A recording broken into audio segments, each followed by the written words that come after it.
Ito ang nakaraan. Simple at payak na pamumuhay, pero masaya at makulay. Buhay na buhay ang mga tradisyon at mayamang kultura. Masagana ang pamumuhay dahil likas na masisipag ang mga Ilonggo. Kung hindi man nangunguna, ay hindi rin pauhuli sa kahit na anong larangan. At pagdating sa negosyo at pangangalakal, ayaw din patatalo.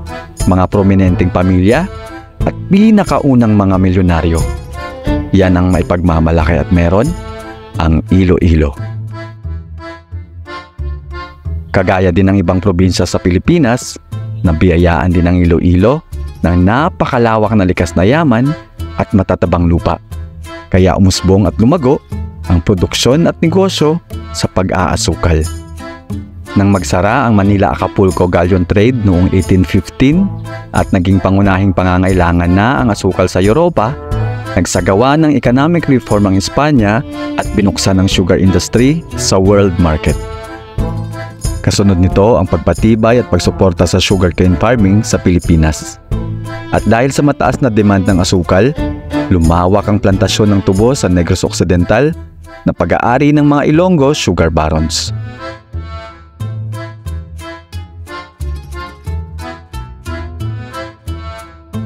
Binuksan ang pandaigdigang daungan sa Iloilo, ang Calle Real, na pumapangalawa sa Maynila noon bilang major port na nagbibenta ng asukal sa Europa, Australia at Amerika.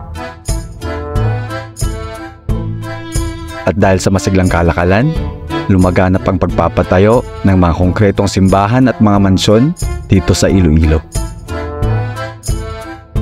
At dahil sa kasaganahan pagdating sa ekonomiya at mataas na antas ng pamumuhay, binansagan ng Spanish Court ang Iloilo na Queen City of the South. Noong Oktubre 5, taong 1889, opisyal na ginawang syudad ng Reyna ng Espanya ang Iloilo. Sa proklamasyon ng Reyna ng Espanya, sa English translation, with the proposal of Foreign Minister, taking into account the increasing development in the industry and the commerce has reached the capital of the province of Iloilo, the most important of the islands of the Philippines after the Manila.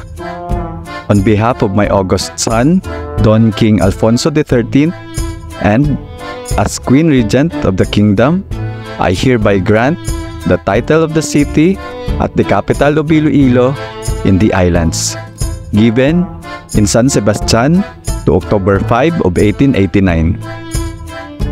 Mary Christine.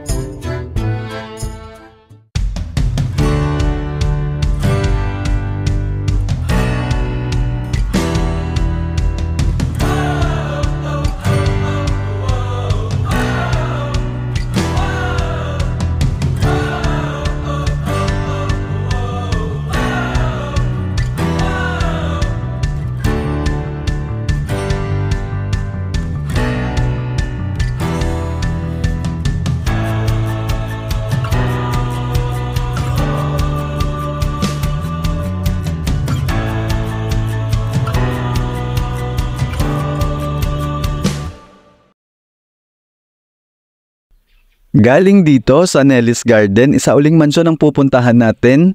Dito pa rin sa Ilopez Street, distrito ng Haro, dito sa Iloilo. Mga few meters away galing dito. Doon lang banda. Kayang lakarin. At doon pa kasi banda pa sa dulo, doon, Haro Cathedral na din naman. So sa mga mahihilig dyan sa adventure, lalo na lakaran, disclaimer lang pala, no? Ang first part kanina ng video, kung may mali akong mga nasabi doon, please, correct nyo na lang po ako dyan sa baba sa comment section. At nandito na tayo. Ito uli, ito yung Ilopez Street. At ayan, sa bakod pa lang, talagang makikita mo sa mga bricks niya.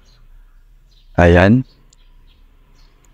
Ilang daan taon na siguro ito, or ilang dekada na ang nakalipas. Ito ang naging isa sa mga piping success sa makulay at magandang kasaysayan ng Iloilo. Hindi ko alam kung pinapayagan bang makapasok yung mga turista o kung sino man ang gustong bumisita sa bahay na ito, sa mansyon na to, o kung saan magse-secure ng permit. Pero bibigyan ko kayo ng pasilip dito sa isa pang mansyon na talagang may pagmamalaki namin dito sa Iloilo. Ito ang Sanson y Montinola Antillan House. I-google natin para hindi ako mabash. Tingnan natin sa Google yung history ng bahay na ito. Ito sa may Facebook, merong post ang Old Iloilo. Sabi dito, Casa Sanson y Montinola. Ito daw century-old ancestral house was built by Don Gregorio Montinola y Losada and his wife Doña Matilde Halandoni y Habana along Lopez Street. Dito nga sa Lopez Street, the Old Millionaires Row in Haro, Iloilo City, just beside Colegio de San Jose. It was later passed on to their daughter Matilde Halandoni Montinola and her husband Alfredo Araneta Sanson. And then it was inherited by the couple's eldest son, si Gregorio Sanson, and his wife Maria Lourdes Tirol. The house has three parts: the two-story main house fronting Lopez Street, an extension at the back with a third floor and a roof deck, and a two-story house for the caretakers that is connected to the main house by a walkway bridge. So, sabi pa dito, the main house has features similar to traditional Caribbean houses in the Antilles and showcases an assortment of Spanish, Chinese, and Muslim motifs. It has wide sliding panel windows, wooden Persiana windows, and ventanillas with decorative grillwork. So, yun. Actually, itong Sanson y Montinola Antillan House, isa lang ito sa napakarami pang mga ancestral houses dito sa distrito ng Haro. Naalala ko tuloy yung Millionaires Row kasi nga itong Lopez Street, dito nakatira dati yung mga pinakaunang milyonaryo sa buong Pilipinas, sa ating bansa. Kaya nakaka-proud lang din. Kaya sa mga gustong magbakasyon, uulitin ko, puntahan nyo ang Iloilo. Marami pa kayong pwedeng i-explore dito sa aming pinakamamahal na syudad.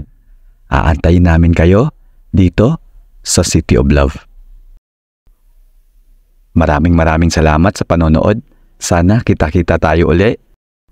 Ako pa rin, si Joe M. Wonders.